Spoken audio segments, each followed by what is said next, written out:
sabía riesgos, pero no era ningún kamikaze. Él tomó todas las precauciones para no morir en un accidente y lo que le tocó fue ser asesinado. José estaba en un hotel, además en su habitación, y fueron a por ellos.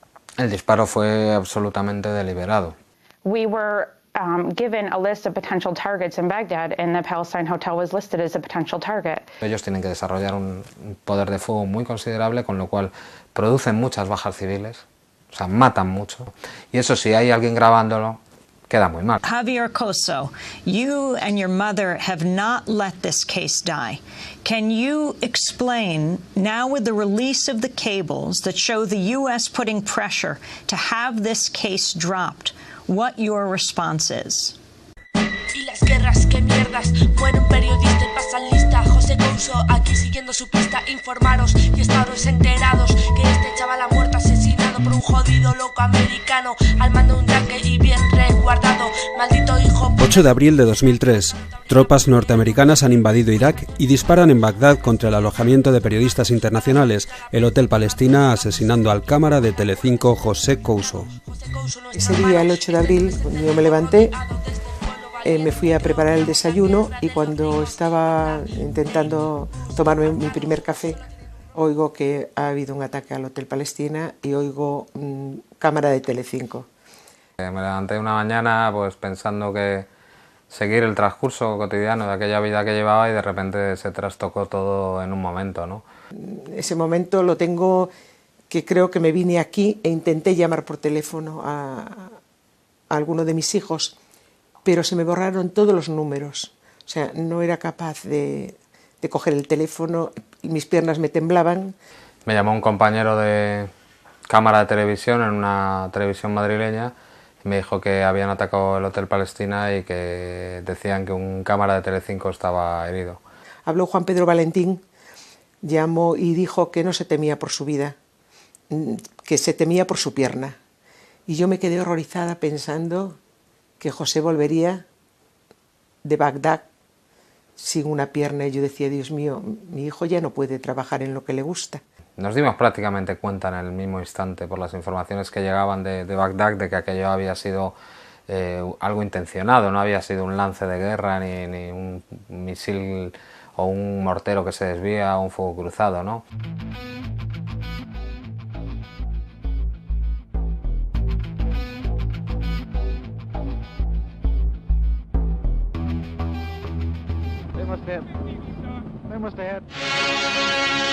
En Vietnam, la prensa trabajó con cierta libertad y sus informaciones describieron la masacre. La sociedad norteamericana conoció las consecuencias a diario. Vietnam marcó un antes y un después para la información de guerra. Se aprende una cosa que nunca se ha olvidado y nunca se va a olvidar en la doctrina militar.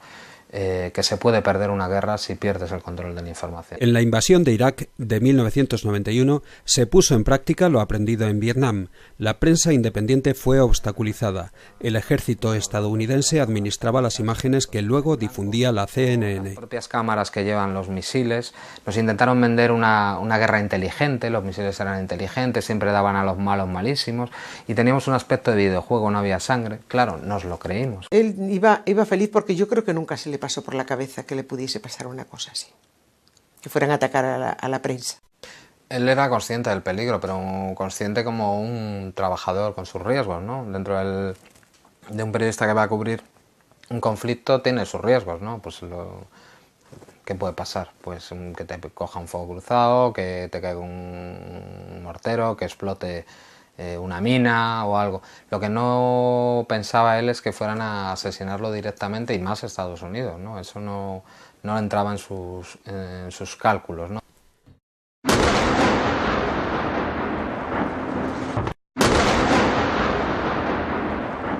Nosotros hablamos un día antes, 2 días antes de que lo mataran, y él era consciente de ese peligro. Había grabado el día 7 combates en el aeropuerto. Algún miliciano y tal, con Antonio, el del periódico de Cataluña, tuvo un pequeño problema. Y habían decidido quedarse en el hotel, que era algo muy conocido por los estadounidenses. Ellos lo tenían asumido desde que sus compañeros de CNN les dicen que el Pentágono lo conoce. Y era el plató por el que veíamos. Todo el mundo hacía sus crónicas desde el hall, desde la explanada del Hotel Palestina. Y yo le preguntaba, le noté la voz cansada, Le dije, José, ¿tienes miedo? ¿Estás asustado? Y dijo, no, mamá, no tengo miedo, lo que estoy es muy cansado. Tomó todas las precauciones para no morir en un accidente y lo que le tocó fue ser asesinado. Aquella mañana del 8 de abril, la tercera división de infantería acorazada del ejército de los Estados Unidos está tomando Bagdad. Bagdad está dividido por el río Tigris. Han tomado una de las partes de Bagdad y les queda la otra, ¿no? Ellos se posicionan muy de mañana encima de un puente que se llama el puente Al-Jumuriyya. Ahí se despliegan pues, varias unidades M1 Abrams, es la joya de la corona de la infantería acorazada del ejército de Estados Unidos, y detrás una serie de Bradleys, ¿no? Que son blindados más ligeros, ¿no? Que esos carros estaban seguros. El disparo fue absolutamente deliberado. Los tanques que dispararon no estaban siendo objeto de ningún tipo de ataque. Por medio de peritos que han aportado sus conocimientos a mi familia y a la acusación sobre cómo se comportan peritos militares, y hablo exclusivamente de suboficiales y un oficial que sirven en carros de combate del ejército español, los Leopard, muy similares al M1 Abrams, y nos cuentan que si hay amenaza de armas contra carro, en primer lugar, un carro de combate jamás va a estar encima de un puente, que es la zona más expuesta, puede ser volado o se ve desde todos los lados. La visión del tanque era absolutamente una visión perfecta de quién estaba en el Hotel de Palestina, quiénes eran las personas a las que se estaba disparando. Se podía ver perfectamente además las cámaras de los periodistas, y también se podía ver que no se trataba de personas armadas, ni uniformadas, ni miembros de ningún tipo de milicia, ¿no? Todos los niveles tenían conocimiento real y práctico de que aquí se ubicaban los periodistas. O sea, científicamente podemos demostrar, y estamos en condiciones de demostrar, que aquello fue un ataque deliberado a la prensa.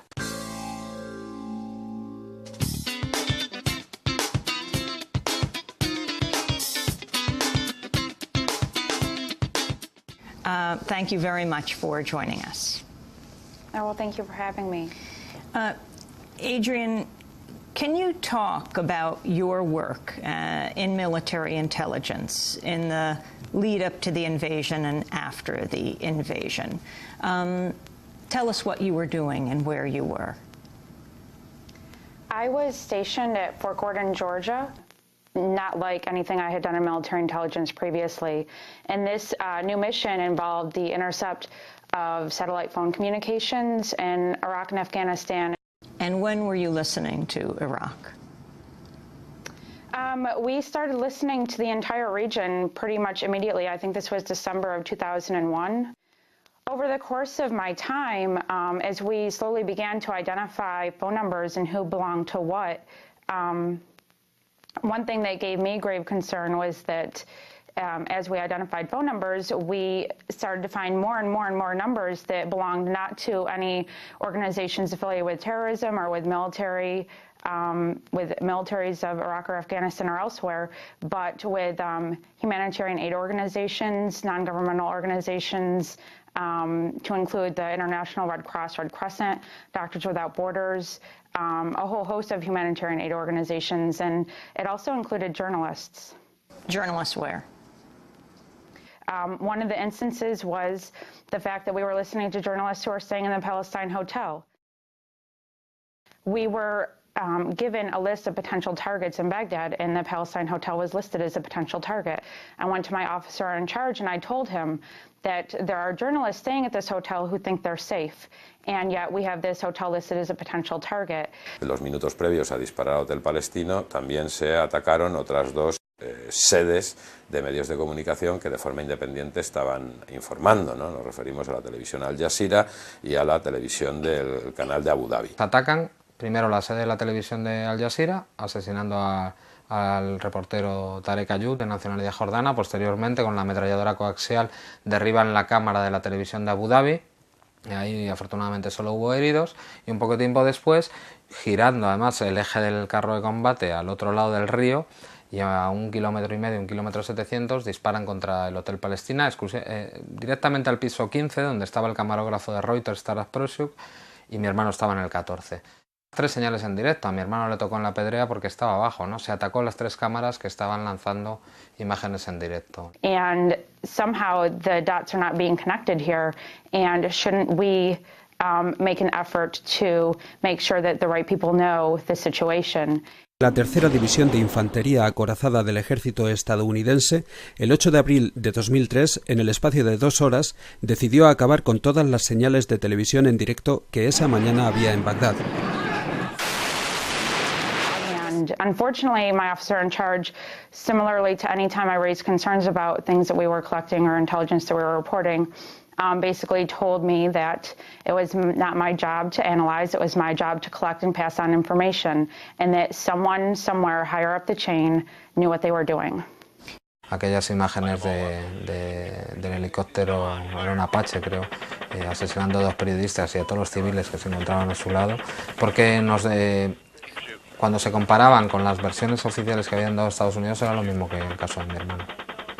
Era exactamente lo mismo. Ellos habían dicho que había sido en medio de un combate y que tal, y cuando veías los militares estadounidenses pidiendo fuego y matando, o sea, con ganas de matar y sin comprobar si eran civiles o eran armados, ¿no? Eso nos dio un empuje moral muy importante para tratar de explicar lo que había pasado aquel 8 de abril. Estuvo en Kosovo y estuvo en los bombardeos de Bagdad, los anteriores, lo de los misiles.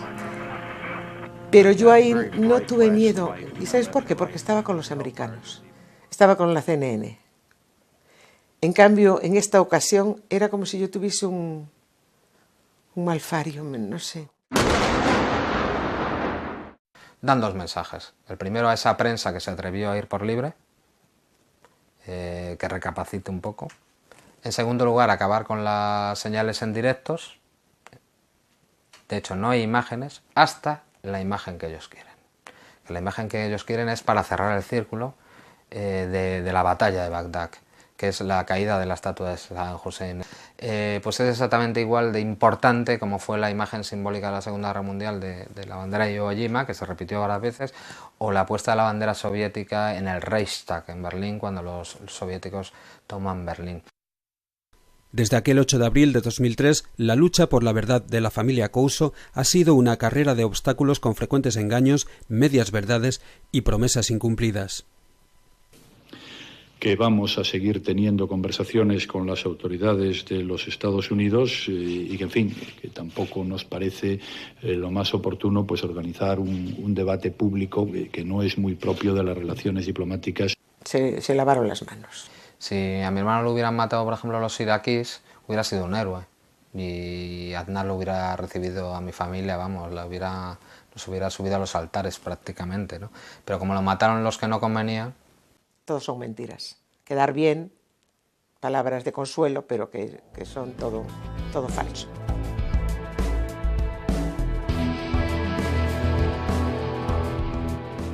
Mi hermano era una persona cercana, ¿no?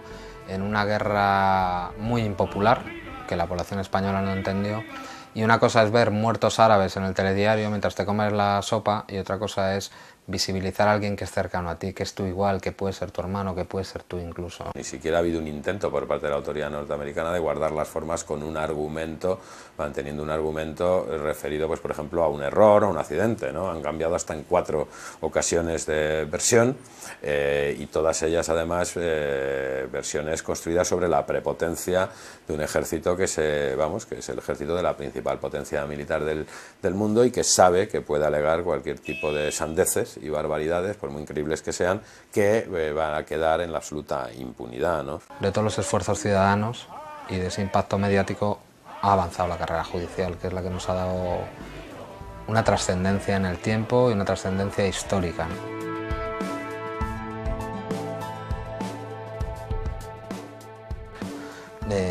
Ha sido una carrera de obstáculos terrible.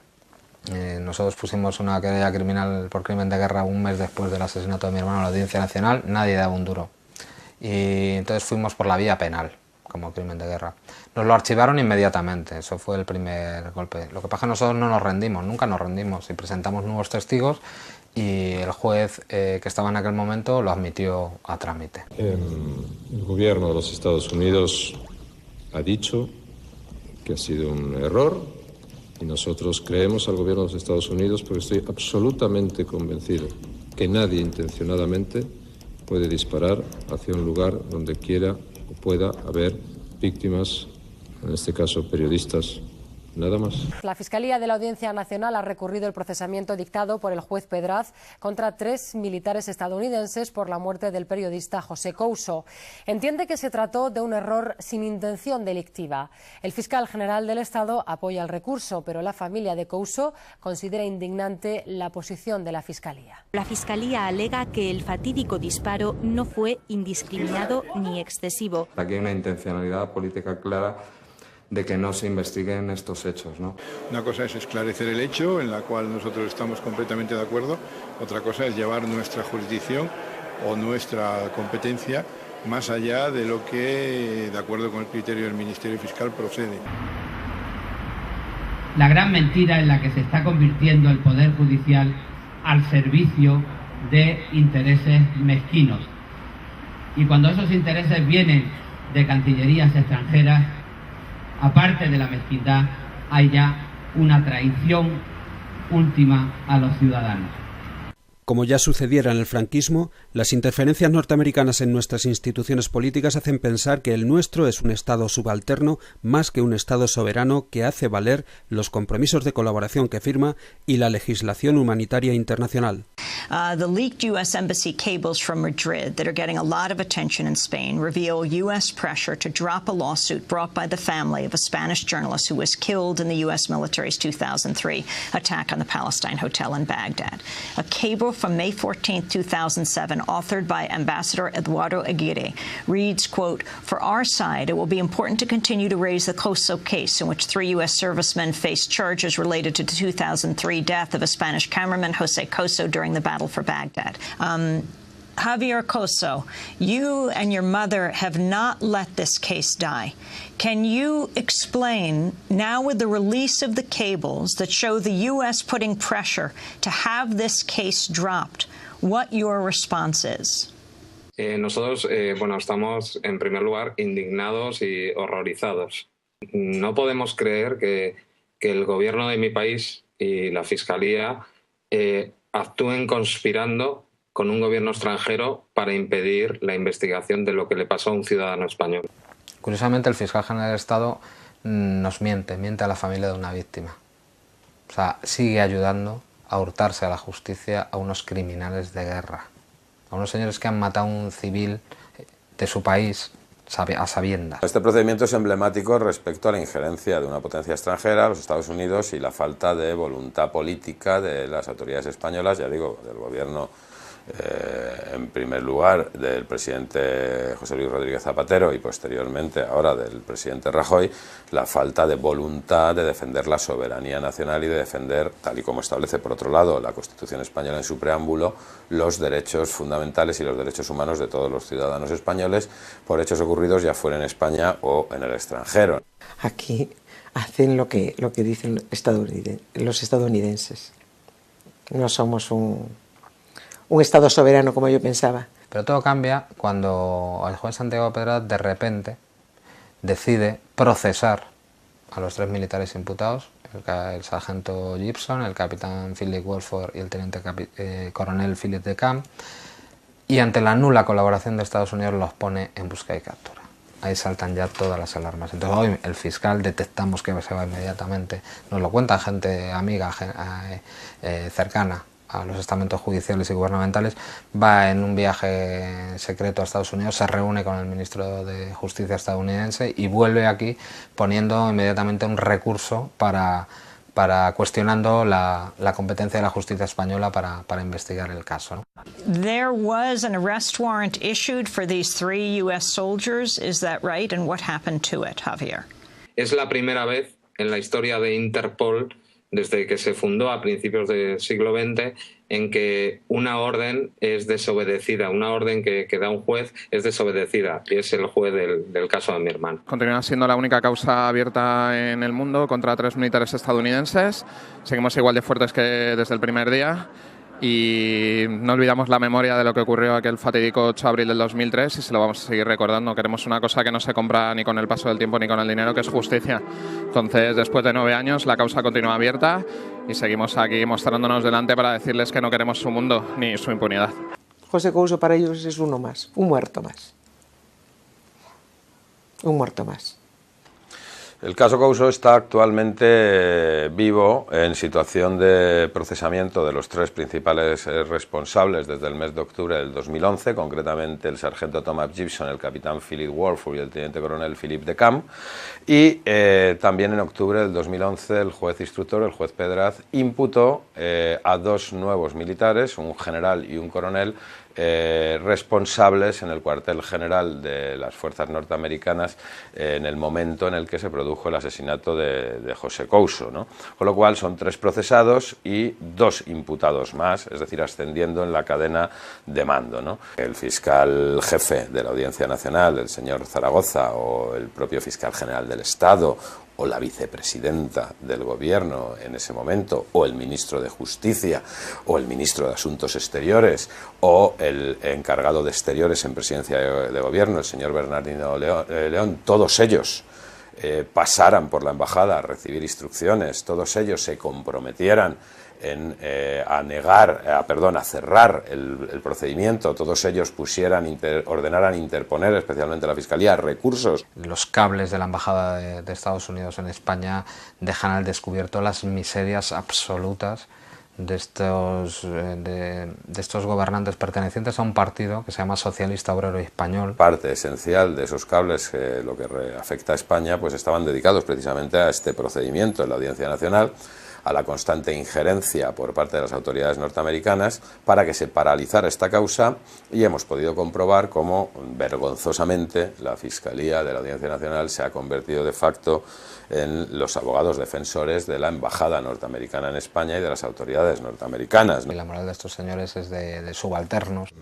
El gobierno de los Estados Unidos ha dicho que ha sido un error, grabado, visto por millones de personas, y a la gente le impactó muchísimo. Por eso el gobierno Aznar incluso nos tildó de no patriotas, o bueno, fuimos muy incómodos para él, porque él no tuvo altura de estadista en ningún momento. Yo había veces que decía, no tengo ganas de vivir, me quiero morir, pero ellos me decían, mamá, estamos aquí, nosotros te necesitamos.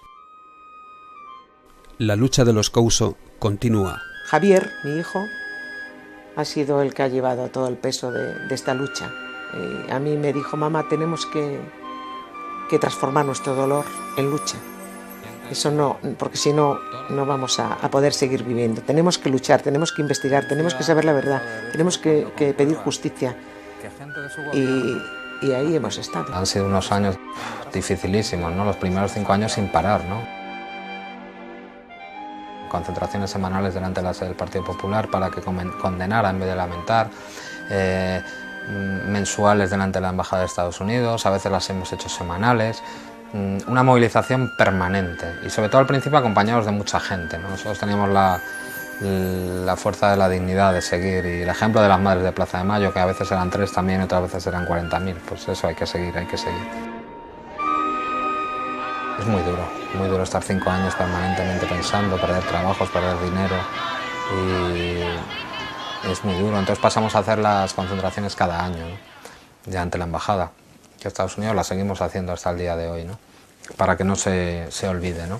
Y nos hemos reunido aquí también para denunciar que haya gobiernos que por presiones de las cancillerías extranjeras abandonen a sus ciudadanos y perturben las investigaciones a las que tienen derecho, para que se haga justicia, se sepa la verdad y se repare a las víctimas. Él ha viajado por todo el mundo denunciando el crimen de su hermano. Javier acaba de viajar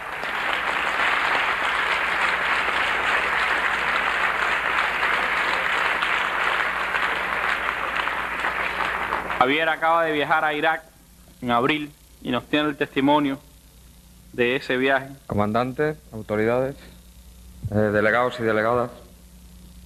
El 8 de abril del año 2003, en una operación que la tercera división de infantería... Y gracias a eso seguimos aquí. No hubiéramos tenido derechos del hombre y del ciudadano si los franceses no se hubieran levantado. No hubiéramos tenido la dignidad de la defensa de la vida hasta en la muerte si unos judíos en el gueto de Varsovia no hubieran luchado hasta la muerte. No hubiéramos acabado con el racismo si no hubiera habido una señora negra que se sentara en un asiento reservado para los blancos. Claro que no es perfecto, pero si quedamos en casa, si creemos que nada puede cambiar, evidentemente no solo nada cambiará, sino que perderemos lo conquistado por nuestros abuelos, por nuestras bisabuelas y por toda la gente que nos ha precedido.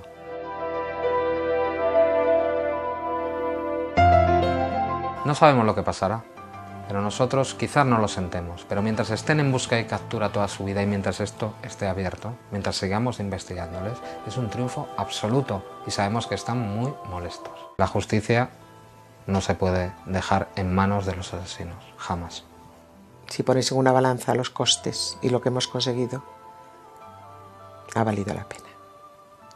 Los aretes que le faltan a la luna, los tengo guardados para hacerte un collar. Los hallé una mañana en la bruma, cuando contemplaba la inmensidad del mar. Turururu. También